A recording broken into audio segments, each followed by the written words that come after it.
Elle a poussé un cri strident et inhumain, alors que je luttais pour me libérer de son emprise.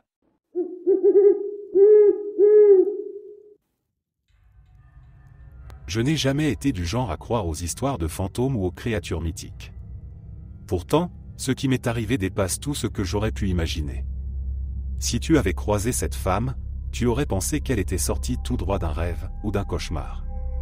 Voici mon histoire.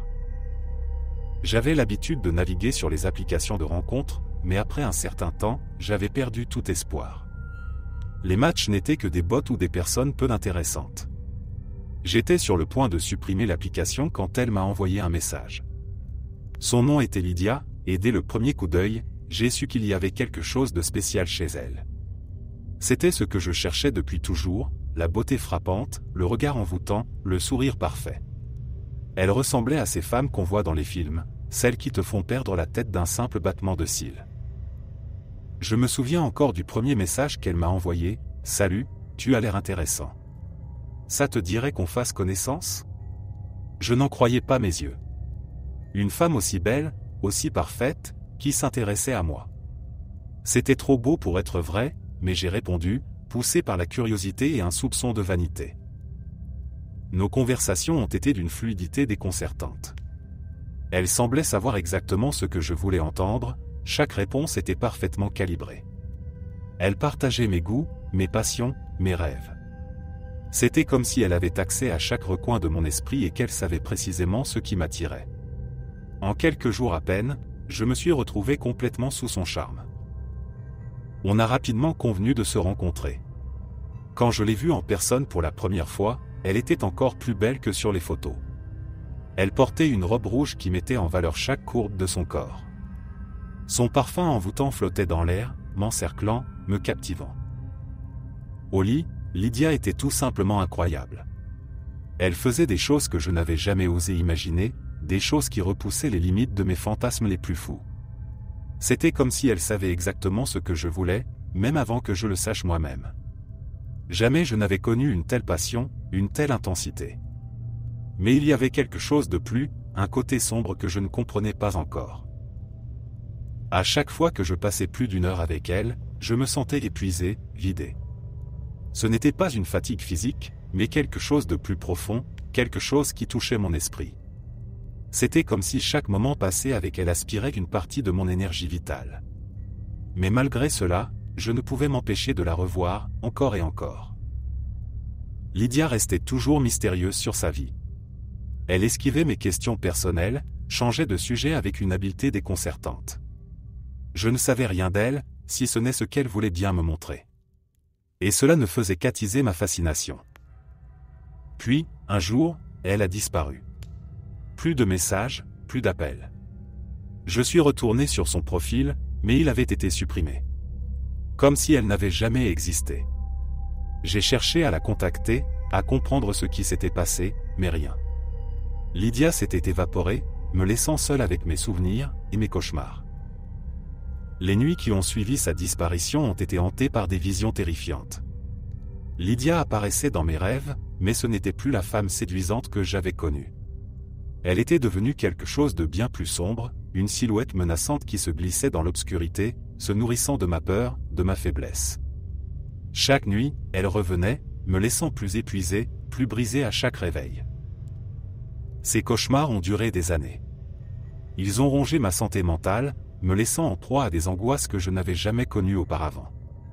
Je me suis souvent demandé si tout cela n'était pas le fruit de mon imagination, si Lydia avait réellement existé ou si elle n'était qu'une illusion née de mon esprit fatigué.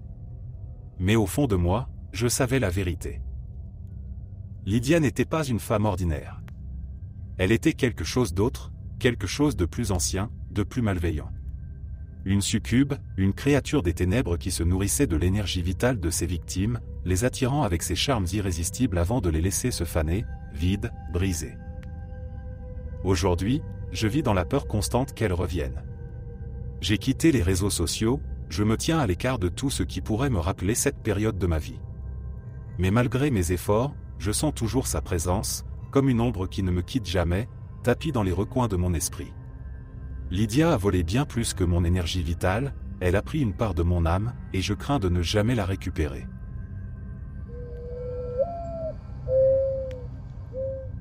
Cela s'est passé il y a environ 10 mois. Cette fille sur laquelle j'avais un coup de cœur et moi étions tous les deux assez ivres et nous nous bagarrions dans ma chambre d'étudiant. Les choses ont rapidement dégénéré et ont commencé à devenir agressives, mais c'est resté mutuel tout le temps. Et puis elle m'a mordu, fort. Elle a percé la peau de mon épaule droite et a laissé une cicatrice en forme de morsure qui est toujours là, 10 mois plus tard. Mais ça ne m'a pas repoussé, ça m'a juste donné encore plus envie d'elle. Nous avons eu des relations sexuelles peu de temps après l'incident de la morsure. Je ne vais pas te décrire ça en détail, à part le fait que c'était agressif et probablement le meilleur sexe que j'ai jamais eu. Encore une fois, ça m'a juste donné encore plus envie d'elle. Nous avons eu des relations sexuelles une fois de plus, puis plus rien, rien que des taquineries pendant des semaines. Puis, nous sommes rentrés chez nous pour le semestre. Elle n'est pas revenue. Je lui parlais encore en vidéo de temps en temps. Nous avons fait des plans pour nous rendre visite qui n'ont pas abouti. Je suis rentré chez moi pour les vacances d'été et maintenant je ne retourne pas à l'université. Je lui parle encore et je veux vraiment lui rendre visite juste en tant qu'ami un de ces jours, mais nous vivons maintenant très loin l'un de l'autre. J'essaie de l'oublier mais c'est impossible. Chaque fois que nous parlons, c'est comme une montée d'adrénaline pour moi, puis quand la conversation se termine, c'est une descente. Chaque fois que je réussis à l'oublier complètement, mon téléphone sonne et c'est un message d'elle. Elle apparaît dans mes rêves, qui honnêtement semblent très réels la plupart du temps. Je ne peux tout simplement pas lui échapper.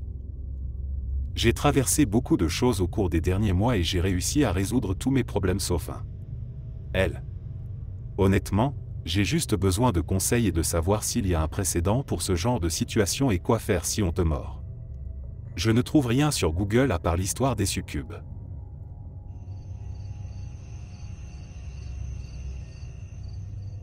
Je suis allé me coucher vers 2 heures du matin et à partir de là, je traînais juste dans mon lit en parcourant YouTube.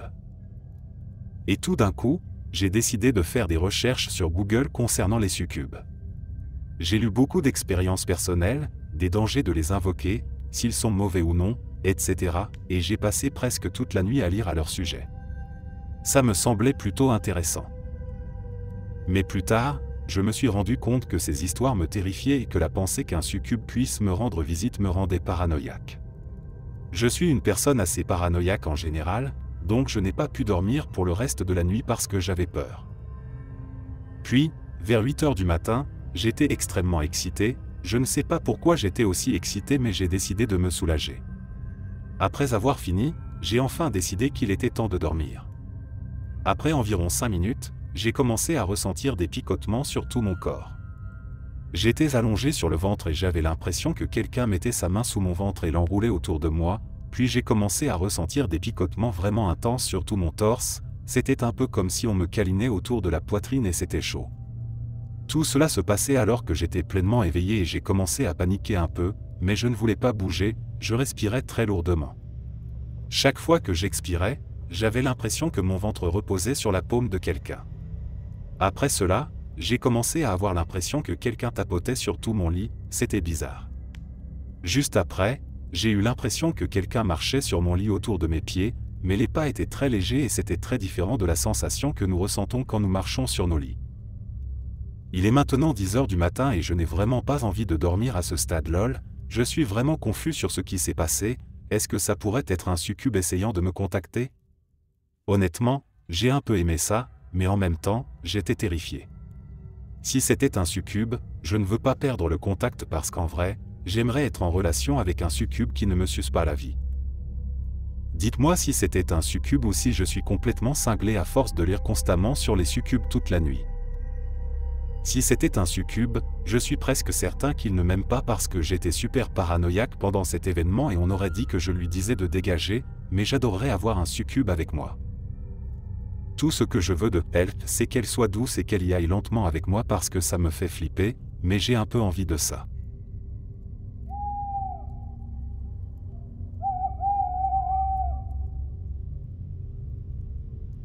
J'ai vidé mon verre de whisky d'un seul coup.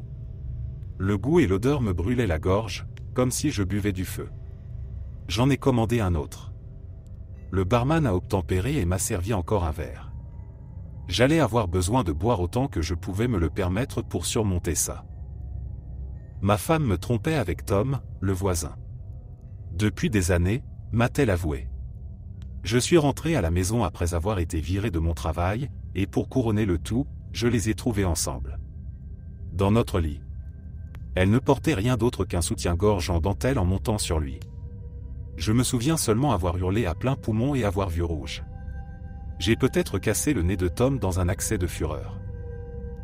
Quand je me suis un peu calmé, j'ai trouvé la chambre en désordre, avec des draps, des vêtements et des objets divers éparpillés sur le sol. Ma fée, mon ex-femme et son amant, le nez ensanglanté, se tenaient blottis sur le matelas, les yeux écarquillés et tremblants face à la tempête de ma colère. Je les ai regardés tous les deux et je lui ai dit, quand je reviendrai, tu ferais mieux d'être parti. Et me voilà, noyant ma douleur dans l'alcool. Notre mariage n'était pas parfait, je l'admets, mais je ne pensais pas que ça irait jusque-là. Ou peut-être que c'était aussi mauvais que ça, et je ne l'avais pas vu. Je n'étais sûr de rien à ce moment-là, sauf que l'alcool était mon seul ami, et je m'abandonnerais volontiers. J'avais vidé mon verre suivant, heureux de commencer à ressentir les effets de l'alcool. Tout pour me changer les idées après cette journée de merde. Peu importe. Journée difficile, beau gosse? Mes pensées furent interrompues par une voix sensuelle. Je ne sais pas d'où elle venait, mais elle était là, juste à côté de moi. Elle était belle, comme sortie d'un magazine. Elle avait la peau bronzée, de longs cheveux noirs ondulés. Elle portait une petite robe noire, comme toutes les femmes en ont une. Elle sentait le beurre de cacao et les fleurs. Et ses yeux et son sourire, mon Dieu, ils enveloppaient tout mon univers.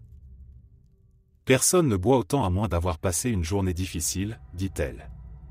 Chaque syllabe qu'elle prononçait me donnait des frissons et m'enivrait d'une manière que quelques verres de Jim Beam ne pouvaient pas.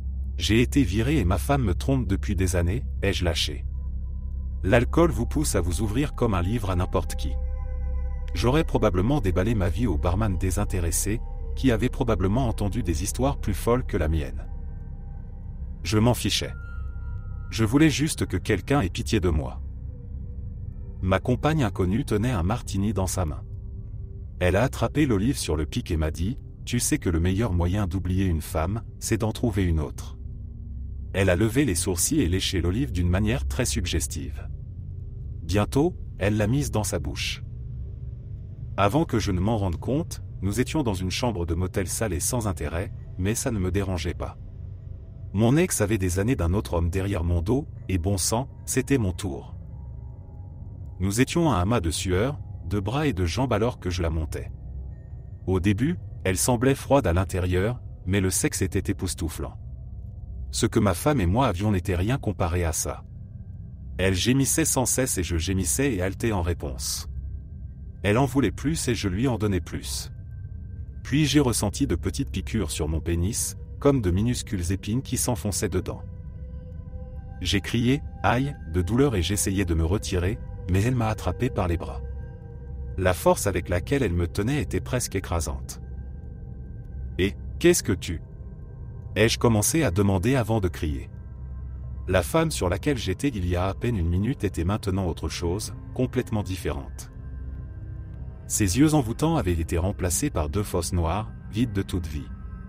Son sourire s'est fendu pour révéler des crocs. Sa peau bronzée est devenue grise et cendrée. Ses cheveux s'étaient aplatis et clairsemés, comme ceux d'un cadavre. Ses ongles semblaient être des couteaux, enfoncés dans mon bras, et ils m'ont fait saigner. Donne-m'en encore. Elle a poussé un cri strident et inhumain alors que je luttais pour me libérer de son emprise. Elle me maintenait en place tandis que je me débattais pour m'en sortir. Je l'ai frappée de toutes mes forces, et elle a ri de mes faibles tentatives pour la repousser. Elle a cessé de rire quand j'ai frappé son visage d'un coup de poing. Elle a crié, et je suis tombé du lit en me précipitant hors de la pièce. Je me suis retourné pour regarder à l'intérieur, mais elle avait disparu. Nulle part où la trouver. Je suis retourné à l'intérieur pour récupérer mes vêtements. J'ai vérifié mon entrejambe parce que je ressentais encore de la douleur. Mon pénis était couvert de cloques et de coupures. Il était recouvert d'une substance nauséabonde. Je me suis lavé et habillé, puis j'ai enfin déguerpi de là. J'ai appelé un ami pour qu'il vienne me chercher. J'ai décidé de ne pas aller à l'hôpital. Ma maison est vide. Je suis enfin divorcé. J'hésite à coucher à nouveau avec une fille, puis je change d'avis en pensant à ce visage démoniaque. Et je ressens de vives douleurs, comme des épines, dans mon entrejambe.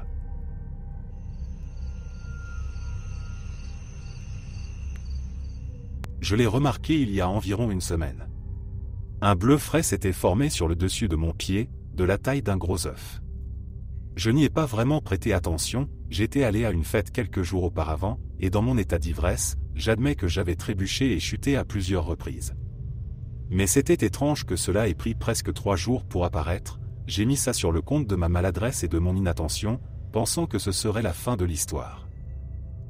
Je n'ai jamais eu plus tort. Ce n'était que le début. L'été signifie que j'ai passé mes journées à traîner devant l'ordinateur, à faire défiler Reddit, Facebook, Twitter, YouTube, et parfois, pour changer un peu, quelques animes en ligne. Je ne suis pratiquement pas sorti de la maison et je me suis contenté de rester sur mon lit à m'engraisser. Cela signifie que je n'ai eu aucune autre occasion de recevoir d'autres bleus. Le jour après avoir découvert celui sur mon pied, j'en ai trouvé un autre sur le haut de mon bras. Étant naturellement un peu maladroit et trouvant toujours des bleus inexplicables, j'ai également ignoré celui-ci. Il était légèrement plus grand que celui sur mon pied et semblait s'enrouler autour de mon bras comme si quelqu'un m'avait attrapé. Cela m'a légèrement perturbé en raison de sa taille, mais je ne pouvais penser à aucun endroit où j'aurais pu me le faire. Un autre jour est passé sans que je ne trouve d'autres bleus, alors je me suis senti mieux quant à ma maladresse. Ce n'est que le jour suivant que j'en ai trouvé 2. Un autour de mon poignet, comme si j'avais été attaché, et un autre sur ma cuisse. J'ai commencé à paniquer un peu, j'avais peur, alors j'en ai parlé à mes parents, et ils n'ont pas pu trouver d'explication non plus, pas plus que moi. Je n'avais pas quitté la maison depuis des jours. Mes parents ont essayé de blâmer mon frère, parfois, il ne se rend pas compte de sa propre force, et cette explication m'a semblé satisfaisante à l'époque. Nous nous battons souvent pour le plaisir, mais il ne m'avait jamais vraiment blessé auparavant, pas au point de me faire des bleus. Malgré cette explication, j'avais toujours un sentiment d'inquiétude au fond de moi, quelque chose n'allait pas avec ces bleus, ils ne pouvaient pas tous être des accidents. Une peur a commencé à grandir en moi, une peur qui ne faisait que se renforcer à mesure que la nuit tombait. Cette nuit-là, je n'ai pas pu dormir du tout, je continuais à m'inquiéter de savoir si j'allais me réveiller le lendemain et en trouver d'autres, et où cela s'arrêterait. Est-ce que ça s'arrêterait lorsque je serais couvert de bleu de la tête aux pieds ? Le lendemain, je n'ai rien trouvé à nouveau, et j'étais plus que soulagé, fatigué, mais soulagé. La peur a commencé à s'atténuer. Cette nuit-là, l'épuisement l'a emporté et je me suis endormi. Je me suis réveillé au milieu de la nuit pour voir une silhouette sombre dans ma chambre et une odeur étrange. J'ai senti ma gorge se resserrer et je me suis figé juste au moment où la silhouette se penchait pour me lécher le visage avec une langue répugnante, son souffle chaud et fétide chatouillant mon oreille et me faisant dresser les cheveux sur la tête. J'étais paralysé par la peur, je ne pouvais pas bouger, j'avais envie de pleurer, mais même alors, les larmes ne venaient pas. Ma poitrine se soulevait, comme si je ne pouvais pas respirer ou expulser l'air assez vite. Une main horrible et rugueuse a glissé le long de mon bras et de mon côté, ses ongles s'enfonçant dans ma peau, et tout ce que je pouvais faire, c'était rester là et subir. Alors que la main se déplaçait vers la ceinture de mon pyjama, mon cerveau a semblé se réveiller, et, en frappant d'une main là où je pensais que son visage devrait être et de l'autre pour attraper quelque chose sur ma commode pour me défendre, j'ai involontairement allumé la lumière, tout en criant à plein poumon. Il n'y avait personne. J'étais sûr d'avoir senti ma main entrer en contact avec son visage quelques secondes auparavant, pas assez de temps pour qu'il s'échappe par la porte ou la fenêtre. Tremblant comme une feuille, j'ai entendu des pas venant de la chambre de mes parents, et quand mon père est arrivé, j'étais en sueur, en larmes, complètement désespéré. Mon père a vérifié toutes les portes et fenêtres, elles étaient toutes verrouillées. Il n'y avait aucun signe d'effraction, aucun signe que quelqu'un avait été dans ma chambre. Mes parents ont suggéré que j'avais fait un cauchemar à cause des récents bleus mystérieux. Mais cela n'a guère offert de réconfort, j'étais sûr que c'était réel et le lendemain, mes craintes se sont confirmées lorsqu'un bleu a commencé à se former sur mon côté. Cela s'est passé il y a 2 jours, et je n'ai pas dormi depuis. J'ai peur d'aller dans ma chambre et je laisse les lumières allumées en permanence. Je suis fatigué et terrifié.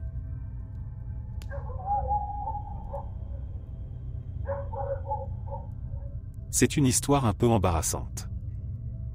Des années se sont écoulées depuis que tout cela s'est produit, et pourtant, quand il est tard la nuit, mon esprit se perd encore à essayer de donner un sens à tout ce qui s'est passé. Je n'en ai jamais parlé à personne, mais ces derniers temps, j'ai ressenti le besoin de le faire. Je dois raconter ces événements à quelqu'un, à n'importe qui, sinon j'exploserai. Vous pouvez m'appeler Véronica. Aucun des noms ici ne sera réel, donc je suppose que cela n'a pas d'importance au final. Cette histoire s'est produite quand j'avais 16 ans, pendant ma première année de lycée. J'étudiais dans un internat chrétien pour filles, bien que je ne sois pas chrétienne et que mes parents ne le soient pas non plus. La raison pour laquelle j'étais là-bas était simple, ma mère était un désastre. Mon père est mort quand j'étais trop jeune pour me souvenir de lui, et sa mort a fait perdre la tête à ma mère. Après sa mort, elle a assumé le rôle de l'héroïne gothique tragique, oubliant parfois même qu'elle avait une fille à nourrir. Je suppose que jouer la victime de cette situation complexe prend beaucoup de temps. J'étais la typique solitaire, mais l'une des meilleures élèves en coulisses. Comme tout s'effondrait, je ne pouvais pas me permettre de perdre la seule chose que je contrôlais, mes notes, alors je faisais de mon mieux pour être toujours en tête. Petite parenthèse. Je sais que les mots « internat chrétien pour filles » évoquent une dichotomie entre des fanatiques religieux et un fantasme de pornographie lesbienne. Rien de tout cela n'est entièrement vrai. Nous avions nos fanatiques, nos lesbiennes et bisexuels, et s'il vous plaît, ne les fétichisez pas, rien de vraiment surprenant. Même les membres du personnel étaient au courant des relations. Bien sûr, les filles ont certains avantages en raison de notre socialisation culturelle, nous pouvons nous serrer dans les bras, nous tenir par la main et être proches les unes des autres dans des relations platoniques, ce qui rend plus facile de rester discrète et ainsi de ne jamais être puni pour quoi que ce soit. Cela étant dit, je vais commencer. Vers la fin de ma 2e année, ma colocataire a changé d'école. La place vacante a été remplie par ma nouvelle colocataire, que j'appellerai Malé, car elle était en partie thaïlandaise. À part notre préférence pour le silence, nous n'avions pas grand-chose en commun. Elle était grande et maigre, alors que j'étais petite et ronde, elle était une fervente chrétienne, se promenant partout avec une Bible à la main, et moi, vous savez déjà. Je déteste vraiment être le genre de personne comme Holden Caulfield, mais je ne comprends pas pourquoi la plupart des chrétiens font tout leur possible pour parler de leur religion à tout le monde. Malé, en plus d'avoir constamment sa Bible, n'était cependant pas du genre à le dire directement. Elle me regardait toujours, ce que je prenais d'abord pour de la réprobation, mais je n'y prêtais pas attention. Oui, je vais directement en enfer, damnation éternelle, tout ça, merci de demander. Cependant, au fil du temps, il devenait de plus en plus difficile d'oublier ses regards insistants et pleins de jugement, et j'ai commencé à l'éviter. Il y avait une lueur ardente dans ses yeux, quelque chose de très passionné mais aussi très vil, quelque chose que je ne peux comparer qu'à une plante vénéneuse. Les couleurs vives et le goût sucré sont là uniquement pour attirer leurs victimes vers une douce mort, si vous n'êtes pas assez intelligent pour écouter votre instinct animal le plus profond. Je me souviens du jour exact où tout a commencé. C'était un jeudi soir pluvieux, et j'avais nagé pendant presque 2 heures lorsque mon corps n'en pouvait plus. J'ai décidé d'arrêter pour la nuit et je suis rentré à mon dortoir. Il était déjà bien après l'heure du dîner, et, étonnamment, je n'avais pas faim. Les lumières du dortoir étaient déjà éteintes quand j'étais à mi-chemin, mais il y avait encore une faible lumière qui venait d'une des fenêtres. La fenêtre de ma chambre, pour être plus précis. Ce n'était pas du tout inhabituel, Malé avait l'habitude de lire sa Bible jusque tard dans la nuit. Cela ne m'a jamais dérangé, car elle utilisait toujours une veilleuse, et j'étais une noctambule. Quand elle finissait ses lectures, j'étais généralement déjà en train de m'endormir avec les Dead Kennedy dans mes écouteurs, si vous me pardonnez mon angst d'adolescente. Cependant, quelque chose au plus profond de moi me disait que toute cette situation était mauvaise. J'avais envie de fuir, et chaque pas demandait un effort énorme, car mon corps m'avertissait avec des frissons de rester à l'écart. Finalement, ma volonté a suffi à réprimer mes instincts, et j'ai donc déverrouillé et ouvert ma porte.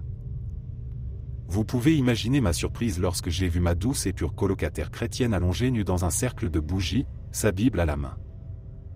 Je n'ai pas besoin de détailler ce qui s'est passé ensuite. On a toujours dit que les plus silencieux sont les pires, et en ce qui concerne Malé, ils avaient raison. Pour quelqu'un qui rougissait lorsque nous parlions de baiser, elle était diablement expérimentée. C'était une sauvage, griffant ma peau jusqu'à ce qu'elle saigne. Et, je dois dire, infatigable. En tant que sceptique, je n'ai pas réalisé que plus elle avait d'énergie, moins j'en avais. J'ai blâmé ma routine de coucher tard et de me lever tôt, ainsi que l'arrivée de nos premiers examens. Je réussissais toujours aussi bien, mais je m'assoupissais en cours, car elle me gardait éveillé toute la nuit. Sa double vie était amusante au début, puis c'est devenu agaçant. Malé n'avait pas besoin de me faire croire qu'elle était aussi pure et innocente qu'elle le prétendait devant tout le monde, et son refus de se séparer de sa Bible m'agaçait. De plus, je pense que même mon état constant de fatigue a contribué à mon irritation. Je ne voulais pas jouer à des jeux psychologiques, j'en avais assez d'être constamment contrôlé par elle, de faire ce qu'elle voulait et quand elle le voulait, que ce soit la nuit ou en cours. J'ai fini par la détester, mais Dieu sait combien il était impossible de l'oublier. Je pensais à elle jour et nuit, et au final je retournais sans hésitation vers ses mains mortellement froides. Jusqu'à ce qu'un jour, elle ait une activité en soirée avec son club de théâtre, et je ne sais pas si c'était par accident ou volontairement, mais elle a laissé sa Bible dans notre chambre. J'étais curieuse de savoir pourquoi c'était si précieux pour elle, et sans réfléchir à deux fois, je l'ai ouverte. À ma grande surprise, elle était vide. Toutes les pages étaient complètement blanches, sauf une, qui comportait un sigil. Une vague de terreur m'a envahi alors que je réalisais que je venais de tomber sur quelque chose de défendu. Je l'ai refermé, bien que le symbole soit gravé dans mon esprit.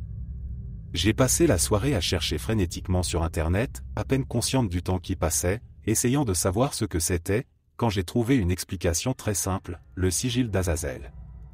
La douce Malé était intéressée par les démons, me suis-je dit, comme un imbécile. C'est probablement à ce moment-là que j'ai réalisé que je ne savais presque rien d'elle, et cela m'a effrayé, que cachait-elle d'autre ? Puis elle est revenue, silencieusement, bien après que j'eus terminé mes recherches. J'étais déterminé à obtenir des réponses, mais en une seconde elle m'a dominé, et en une autre seconde mon esprit s'est vidé sous l'effet de sa langue. Je crois que cette situation a duré des jours. Lorsque nous étions séparés, je planifiais des moyens de lui poser des questions à ce sujet, mais dès qu'elle me touchait à nouveau, j'oubliais tout le reste, et au final, je me sentais utilisé et sale. Ma conscience pesait lourd alors que ma fatigue devenait insupportable. Un samedi, j'ai passé toute la journée à dormir, sans avoir la force de me lever pour manger. Des cauchemars me hantaient, et parfois, je ne pouvais pas les distinguer de la réalité. Je jure sur ma vie que j'ai vu Malé caresser une queue, sa queue, juste devant mes yeux, mais j'ai essayé de me convaincre que je rêvais. J'ai vraiment essayé. C'était le point de rupture. Je devais faire quelque chose, et je devais le faire vite. J'étais aussi pâle qu'un cadavre et j'avais autant d'énergie qu'un, cela ne pouvait pas continuer plus longtemps.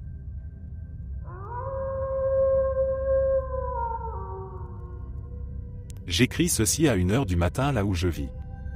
Je suis glacé jusqu'aux os, excité et effrayé en même temps.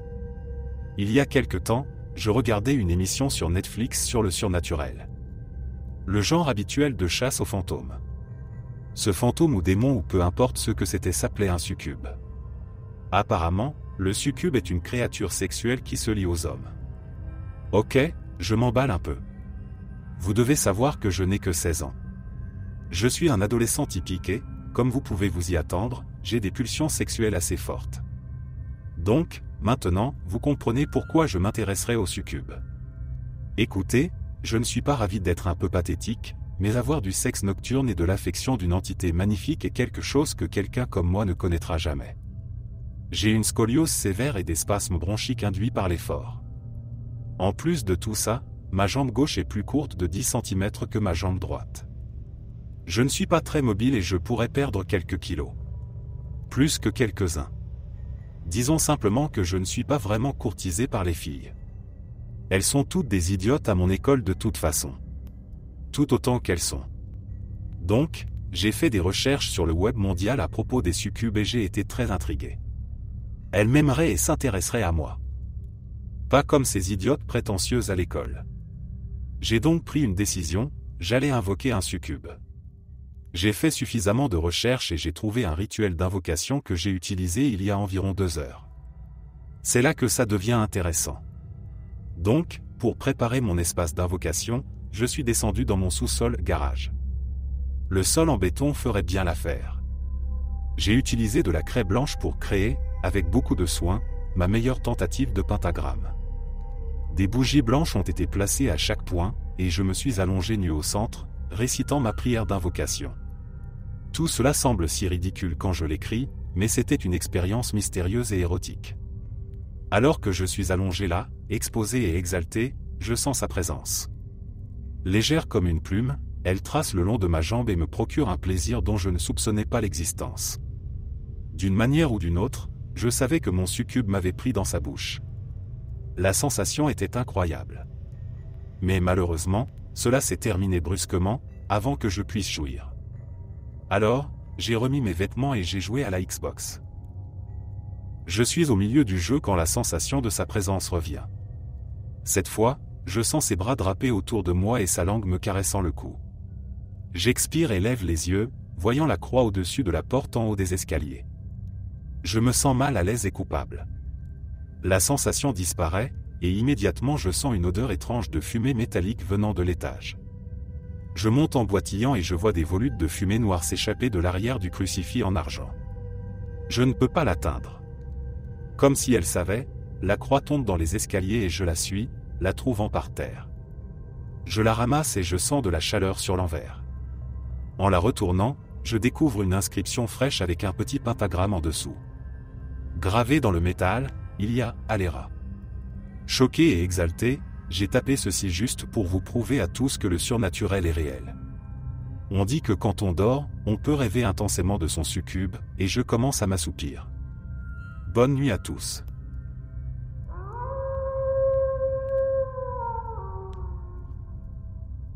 J'avais environ 14 ans à l'époque. Mon meilleur ami, Maxime, avait une famille un peu particulière. Sa mère, Élise, était différente des autres parents. Elle ne venait jamais aux réunions scolaires, et elle parlait rarement aux autres adultes du quartier. Elle passait ses journées enfermée dans une pièce de leur maison que Maxime appelait la salle des secrets.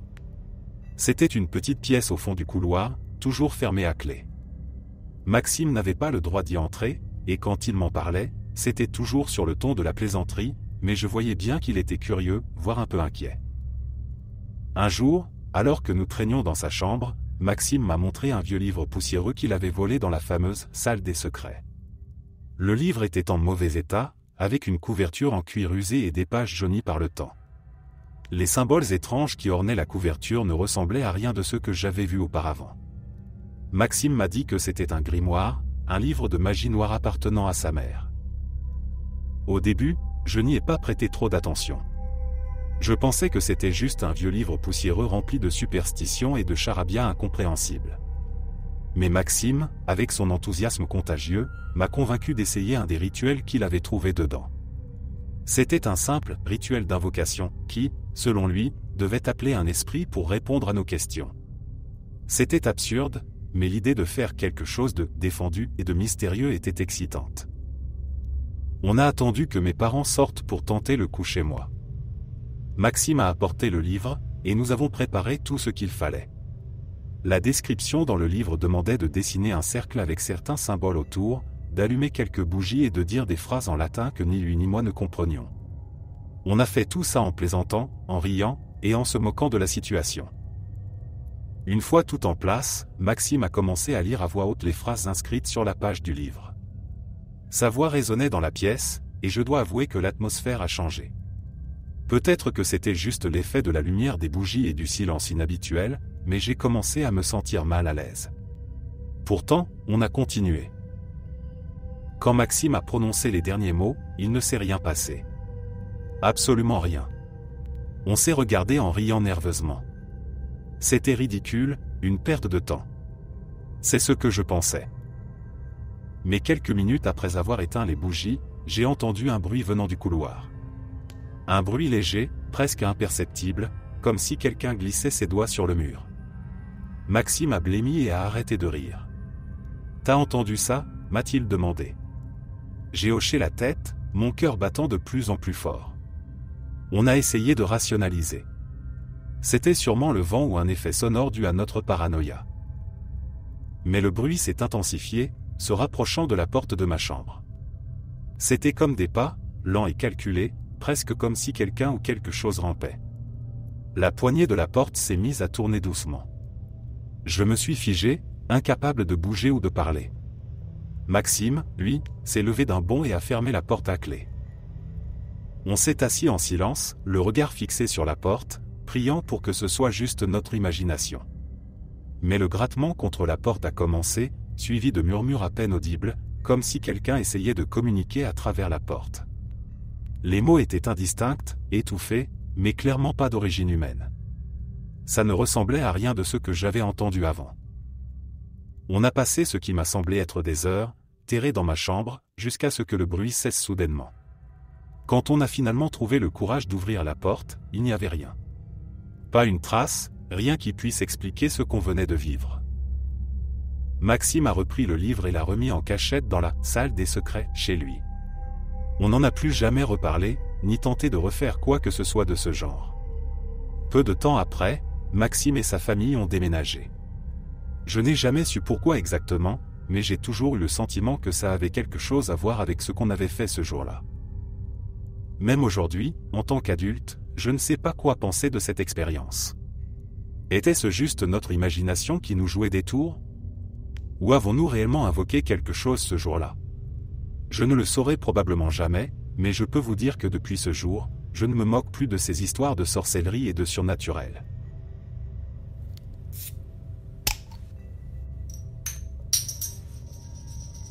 C'est une histoire que je n'ai racontée à personne. Seule une personne en connaît l'existence, et c'est mon thérapeute. Cet incident s'est produit il y a presque 10 ans. Bien que l'on m'ait conseillé de ne pas en parler à moins que ce ne soit absolument nécessaire, je pense qu'il est temps que le monde sache ce que j'ai vécu. Croyez cette histoire si vous le voulez, ou ne le croyez pas. Si vous pensez que c'est de la fiction, ça m'est égal, lisez-la et profitez-en. Tant mieux pour vous si vous pouvez dormir la nuit. Cependant, si vous y croyez, ou si vous pensez que cela pourrait vous arriver, je ne vous blâme pas. Je voudrais commencer cette histoire par une sorte d'introduction. Mon nom est Andrew. Bien sûr, ce n'est pas mon vrai nom. Mon thérapeute m'a conseillé de changer de nom si je devais raconter cette histoire. Je ne vous dirai pas non plus où je vis, par peur que vous me retrouviez. J'ai terminé le lycée en 2007 avec une moyenne de 3,2. Je n'ai pas de petit ami, et je suis encore vierge. Pourquoi est-ce que je vous dis tout ça ? Ne vous inquiétez pas, c'est pertinent pour l'histoire. Maintenant que les présentations sont faites, nous pouvons commencer. L'incident en question s'est produit pendant l'été 2008. J'avais 19 ans et je venais d'emménager dans mon premier appartement. J'avais économisé de l'argent au cours des 4 années précédentes et contracté un prêt.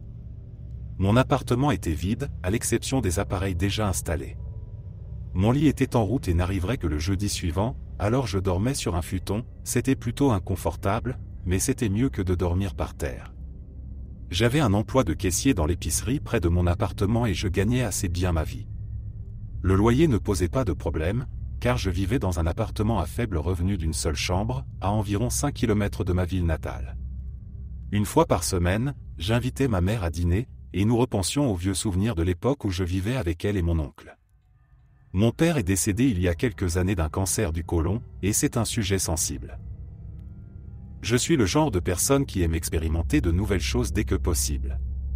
Certains pourraient me qualifier de dangereux, et j'ai eu des témoignages directs de personnes qui étaient surprises que je ne sois pas encore mort ou en train de mourir. À l'époque, j'étais obsédé par une nouvelle chose, le rêve lucide. Pour une raison quelconque, la capacité de contrôler ses rêves m'a toujours fasciné, et j'essayais de le faire dès que je pouvais. La plupart de mon temps libre, quand je ne travaillais pas, était consacré à consulter des instructions sur la façon de faire des rêves lucides, dont la plupart étaient fausses. J'ai trouvé un site web, cependant, qui semblait légitime. Je ne vous donnerai pas le nom du site web parce que lorsque je l'ai visité, l'antivirus de mon ordinateur s'est mis à s'affoler. Si je me souviens bien, je n'ai pas téléchargé le PDF fourni par le site. Au lieu de cela, j'ai copié et collé le texte dans un document Word, car je ne voulais pas risquer d'endommager davantage ma machine.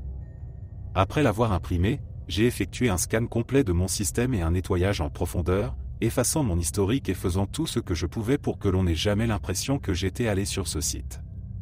Même si je voulais vous dire le nom du site, je ne pourrais pas m'en souvenir. Les instructions semblaient plutôt douteuses, et j'étais nerveux à l'idée de les essayer cette nuit-là. Il m'a fallu 3 jours de réflexion avant de finalement décider d'essayer. Après avoir relu les instructions une fois de plus, je me suis préparé. Selon les instructions, je devais m'allonger sur mon lit et fixer le plafond sans bouger un muscle ni fermer les yeux. Je l'ai fait, et peu après, mes bras ont commencé à me démanger. Ce n'était pas une démangeaison ordinaire. La démangeaison était intense, on aurait dit qu'un insecte rampait sur mes bras, traînant ses pattes sur ma peau. Les poils de mes bras se sont hérissés, et j'ai commencé à frissonner involontairement. Quelque chose d'étrange se passait en moi et me donnait la chair de poule. J'avais l'impression qu'il y avait un courant d'air dans ma chambre, ce qui devrait être impossible car ma fenêtre était fermée. Peut-être que la climatisation s'était enclenchée et que je ne m'en étais pas encore rendu compte ? Ça ne pouvait pas être ça, car je n'entendais pas la climatisation. La démangeaison s'est arrêtée momentanément, et avant que je ne m'en rende compte, je ne pouvais plus bouger. J'avais entendu parler de ça, c'est ce qu'on appelle la paralysie du sommeil. Finalement, je me suis endormi, alors que mes yeux se fermaient, j'ai eu l'impression de voir une silhouette sur mon plafond. J'ai écarté cela comme un tour de mon esprit. Je me suis réveillé dans un état de confusion. J'ai jeté un coup d'œil à mon réveil, et comme prévu, pas plus d'une heure ne s'était écoulée. J'ai essayé de me rendormir, mais une haleine brûlante a envahi mes narines lorsque j'ai fermé les yeux. Quand je dis brûlante, je veux dire littéralement. Mon nez semblait en feu, comme si de la verrerie en fusion y avait été versée. Mes yeux se sont ouverts en sursaut, et j'ai jeté ma couverture, je transpirais tellement que j'avais l'impression d'être dans un bain thermal. J'ai regardé autour de la pièce, mais il n'y avait rien. Je suis sorti du futon et je suis allé aux toilettes. Quand je suis revenu, ma chambre n'était plus chaude, mais la fenêtre était ouverte. Un air froid et glacial s'engouffrait dans ma chambre, et j'avais l'impression d'être dans un congélateur. J'ai fermé ma fenêtre et je me suis recouché. J'ai réussi à dormir toute la nuit sans surprise, mais à 6 heures du matin, je me suis réveillé face à un sourire menaçant à quelques centimètres de mon visage. La créature, quelle qu'elle soit, est descendue de mon lit et m'a permis de me lever. Après m'être habillé, j'ai allumé la lumière et je l'ai observé. Ce n'était pas un être humain, mais en même temps ce n'était pas non plus un animal. Elle avait des traits humains, avec quelques exceptions évidentes. Elle n'avait pas d'yeux, du moins aucun que je pouvais voir, pourtant, je savais qu'elle me regardait. Ses cheveux, noirs comme du charbon, étaient emmêlés et en désordre. Le visage de la créature était visiblement mutilé, avec des cicatrices et des entailles partout. Si je regardais de plus près, je pouvais voir l'os de son crâne, qui était d'une riche couleur beige.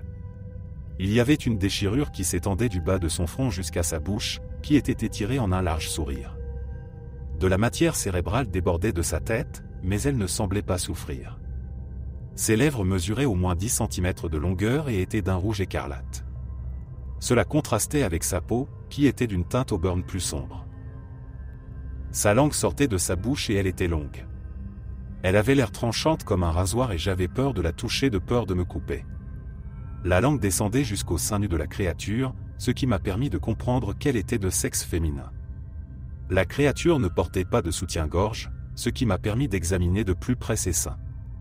Je les ai pointés du doigt, et elle a hoché la tête. Repliant sa langue dans sa bouche, je me suis approché d'elle et j'ai examiné ses seins. Ils étaient assez volumineux, j'ai estimé qu'elle faisait au moins un bon aidé. Je voyais des veines bleues foncées ressortir de sa peau, qui palpitaient 2 fois par minute. La créature avait des mamelons d'apparence normale, de la même couleur que ses lèvres. Entre ses seins, il y avait une entaille qui s'étendait jusqu'à l'endroit où son nombril aurait dû se trouver, et je n'ai pas été surpris de voir qu'elle n'en avait pas.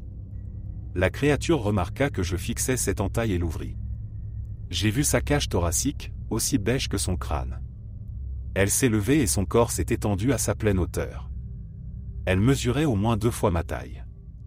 Je mesure 1,80 m, donc elle faisait presque 3,60 m. Je devais lever la tête pour voir son visage, mais c'est à ce moment-là que sa queue touffue m'a frappé aux jambes. J'ai trébuché et je suis tombé sur les fesses. Riant de manière assez menaçante, elle m'a monté et a commencé à m'agresser sexuellement jusqu'à ce que je m'évanouisse de choc. Je me suis réveillé en sueur à cause de mon réveil. Il était 11 h du matin et ma chambre semblait plutôt normale. Aucun signe de la créature en vue, donc j'ai supposé que c'était un cauchemar. Mon bras me faisait terriblement mal, et je l'ai regardé. C'est à ce moment-là que j'ai appris que certaines choses sont trop belles pour être vraies. Mon bras avait une longue entaille qui s'étendait de la paume de ma main jusqu'à mon coude, et il saignait abondamment. Je me suis regardé dans le miroir et j'ai vu des marques de doigts ensanglantés sur ma gorge. On aurait dit que j'avais été étranglé et étouffé. En enlevant ma chemise, j'ai vu des coupures et des lacérations sur tout mon torse, et mon corps me faisait mal partout. J'ai caché les coupures sur mon torse et ma gorge en prenant une douche et en me lavant, mais la coupure sur mon bras était horrible, et il n'y avait aucun moyen que je puisse la cacher. Mon patron va probablement me virer après avoir vu une coupure comme celle-là, il n'y a aucune chance que je puisse garder mon travail. Au cours du mois suivant, j'ai vu cette créature de plus en plus souvent. Elle ne me laissait jamais la regarder directement, je ne faisais que l'apercevoir. Quand j'étais dans les toilettes au travail, j'avais l'impression qu'elle se trouvait dans la cabine derrière moi. À l'épicerie, j'avais l'impression qu'elle me suivait partout. Chaque fois que je me retournais, je ne voyais qu'un éclair de rouge et d'orange avant de voir la personne derrière moi. Bien sûr, elle venait aussi me rendre visite dans mes cauchemars.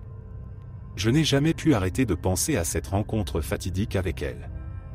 Les rêves se terminaient toujours par elle me violant, mais j'ai lentement appris à en savoir plus sur elle. La créature s'appelait Léla, et elle m'avait trouvé parce qu'elle avait senti que j'étais seul. Elle n'avait pas d'yeux, comme je le soupçonnais, mais elle pouvait me voir en suivant mes ondes mentales. Léla ne parle pas anglais, mais elle communiquait avec moi par des grognements et des cris. J'ai découvert que son nom était Léla à cause de l'entaille sur mon bras. Apparemment, elle me marquait comme son animal de compagnie, et son essence s'était fusionnée avec la mienne. Son nom m'est apparu dans la tête un soir, et quand je lui ai demandé à ce sujet, elle a hoché la tête de manière assez brusque. 2 ou 3 mois plus tard, Léla a arrêté de me violer. Elle a fini par comprendre que je n'aimais pas ça, et elle m'a soumis à d'autres formes de torture. Il s'est avéré que j'avais raison à propos de sa langue, et maintenant j'ai des cauchemars où elle m'ouvre le bras et laisse le sang couler. Je me suis tourné vers Internet et j'ai décidé de faire des recherches sur elle. Léla, comme je l'ai découvert, est une succube. Cela signifie qu'elle est un démon femelle qui viole parfois des hommes dans leur sommeil. L'équivalent masculin d'une succube est un incube. J'ai appris que Léla s'était suicidée alors qu'elle était encore en vie parce qu'elle se sentait seule. C'était il y a 4000 ans, et elle regrettait cette erreur depuis. J'ai lentement commencé à devenir ami avec Léla et j'ai appris à lui faire confiance. Les cauchemars ont cessé une fois que je me suis senti à l'aise avec elle, et elle a commencé à me laisser lui rendre visite. Elle n'a pas de maison, mais elle n'est pas sans abri. Elle erre d'un endroit à l'autre, cherchant des maisons à envahir pour la nuit. Je lui ai expliqué que ce qu'elle faisait était considéré comme du squat, mais elle ne semblait pas se soucier de la loi.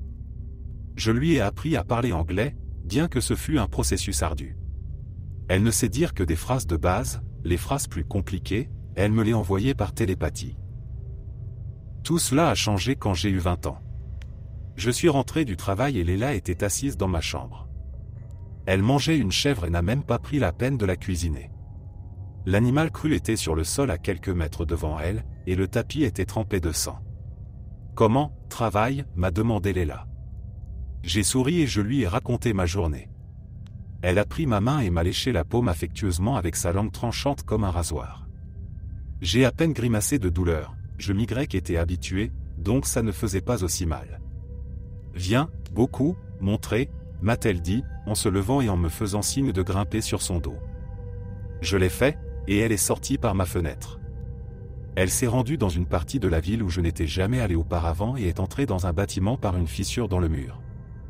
En entrant dans un ascenseur, elle a appuyé sur une série de boutons et j'ai rapidement réalisé qu'elle faisait le rituel de l'ascenseur. Pris de panique, je lui ai dit d'arrêter et elle m'a couvert la bouche. Lorsque l'ascenseur s'est arrêté, elle m'a murmuré le mot « désolé » et m'a poussé de son dos. Lorsque nous sommes sortis de l'ascenseur, tout semblait identique, sauf que le monde avait l'air plus déprimant que d'habitude. Le ciel était gris, et je ne pouvais voir le soleil nulle part. Léla avait l'air un peu coupable alors qu'elle me conduisait au sous-sol du bâtiment dans lequel nous nous trouvions. Elle a fermé la porte derrière elle et a souri de manière menaçante. L'expression de culpabilité a disparu de son visage et elle a déchiré les vêtements que je lui avais donnés. J'ai gardé mon calme. Je faisais confiance à Léla. J'ai décidé de la laisser faire ce qu'elle voulait de moi parce qu'elle était mon amie. J'avais tort. Je n'aurais jamais dû lui faire confiance en premier lieu. Je n'aurais jamais dû essayer le rêve lucide en premier lieu. J'aurais dû me mêler de mes propres affaires, et je m'en veux de ne réaliser cela que maintenant alors que Léla s'approche de moi, les seins palpitants. Mais ensuite, elle s'est effondrée et a vomi son propre cœur. Allongée sur le sol dans une mare de vomi, elle a ouvert la bouche. Utilisant son dernier souffle, elle a murmuré « Amour ». Andrew, et a fermé les yeux. En pleurant, je me suis assis sur elle et j'ai commencé à manger sa chair. Pendant que je le faisais, j'ai remarqué que le monde autour de moi disparaissait et se transformait. J'ai fermé les yeux, et quand je les ai rouverts, je savais que j'étais de retour dans ma chambre. Je suis remonté dans mon lit, car il était 1h30 du matin, et je me suis endormi à moitié effrayé de ce que j'allais rêver. Léla est apparue dans mes rêves une dernière fois. Elle voulait s'excuser de m'avoir fait subir tout cela et a promis de ne plus jamais me déranger tant que je ne l'oublierai pas. J'ai promis, et elle est partie. J'ai esquissé un sourire tandis qu'une larme coulait sur ma joue. Le lendemain au travail, j'ai rencontré une mère et sa fille. La mère me semblait plutôt familière, alors je lui ai demandé son nom. Andrew, c'est Léla. Ta femme. Nous sommes mariés depuis presque 9 ans. Voici ta fille, Alicia. Les souvenirs me sont revenus en masse. En rentrant chez moi plus tard, je lui ai parlé de la succube et le regard qu'elle m'a lancé m'a poussé à déglutir. Ce n'était pas ma femme. Je suis célibataire depuis aussi longtemps que je me souvienne. Et je ne peux pas avoir de fille si je suis encore vierge. Cette garce m'a menti. Je n'aurais jamais dû jouer avec mon esprit. Merci d'être resté jusqu'à la fin. N'oubliez pas d'aimer la vidéo, de vous abonner et de partager vos propres histoires en commentaire. On se retrouve demain à la même heure devant ce feu.